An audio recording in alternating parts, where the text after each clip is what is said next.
everyone, Instructor Brooks here, and today's lesson we're going to go over the obliques, specifically the external and internal obliques. Really, this video is for anyone who is ready to begin their exploration into basic muscle anatomy. So I'm going to go over a few basic things about these muscles, and that is it. So this is going to be quick and concise. But it's important to understand the basics are the foundation of everything else. So if you don't spend time solidifying the basics, your foundation is not going to stand up to the rest of the information you're going to be required to learn. So if you stay to the end of this video, I will talk more about a specific anatomy muscle or muscle anatomy study strategy that I have created myself that's been successful for me and my students, so that they're not just spending time trying to memorize flashcards, which in the end are not successful. Even if you do memorize them, it's not successful for answering questions like on your board exam. Study tip today, which has been the theme of the month. You have to look at information multiple ways and from multiple angles if you really want to learn that information. So, study tip, use it. Source material for today's information comes out of the kinesiology book, Essentials of Kinesiology, My major objectives: show you the origin, insertion, action of the muscles, and any special considerations. So let's take a look at the external obliques. Looks like I got a little carried away there.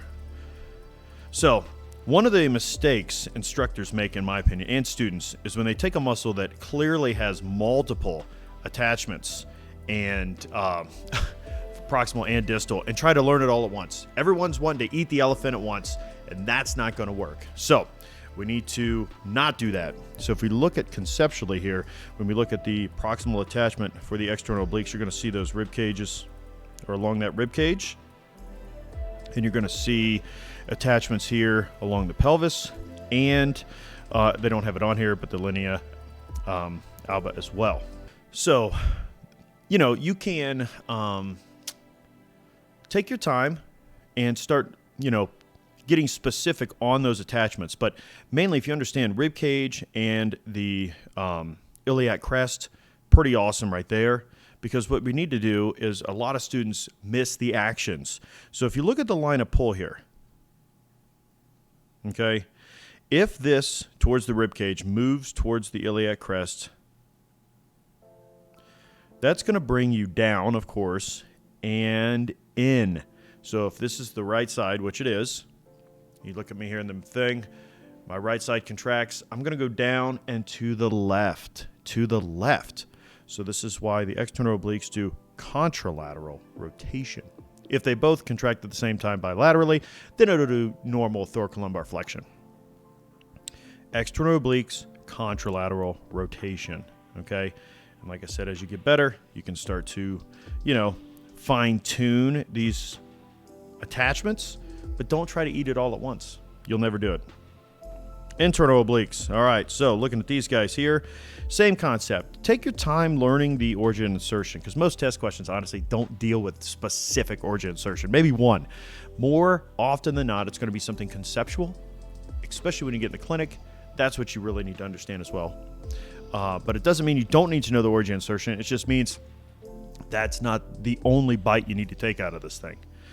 So the action of the internal, when you look at the way these line of pull, or this line of pull for this muscle, see that there? If it pulls towards the iliac crest, it's of course going to bring me down and out. So if you look up here and see me, right side, it's going to bring me down and out. This is why it's rotation to the ipsilateral side. All right, we got to get that.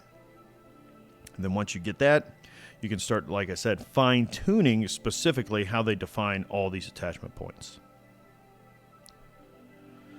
I would love your feedback. Let me know if this video was helpful. Let me know what was helpful, and I'll make sure to keep them in my videos. If it wasn't helpful, you know what? I'm totally open to constructive criticism. Please let me know what you didn't like, and I'll do everything I can to change it. Also, if you have a study strategy for muscle anatomy that works well for you, share it with us. What works for me doesn't work for everyone, and vice versa. So make sure you share so we can develop a really big toolbox.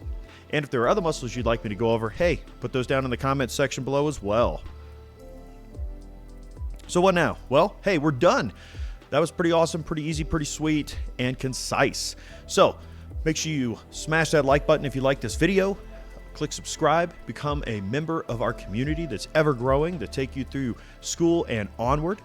And then also click the bell for notifications so you'll get updated on any of our recent uploads. And like I said at the end of this video, I was going to tell you about my muscle anatomy study strategy. There's a link in the description. I go into way more in depth about that strategy in that video. Check it out. Seriously, it's going to take your studying to a whole new level. You'll not only spend less time studying, you're going to have more fun, and you're going to remember the stuff longer, so you'll have it learned, so you won't have to restudy those flashcards nearly as much as you do when you try to just study the flashcards. Also, explore my other videos. I got tons of stuff, especially the active and passive insufficiency would be my recommendation because a lot of students have a really hard time with that, and that's something you need to get down ASAP.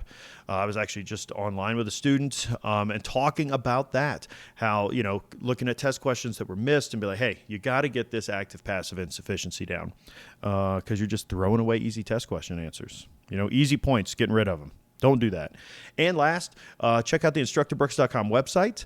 Click on Stay Informed, and you'll get an email whenever I got a cool project coming out. I'll just keep you in the loop so you're the first to know. And if you got all that, hey, pay it forward, be nice, have an awesome day.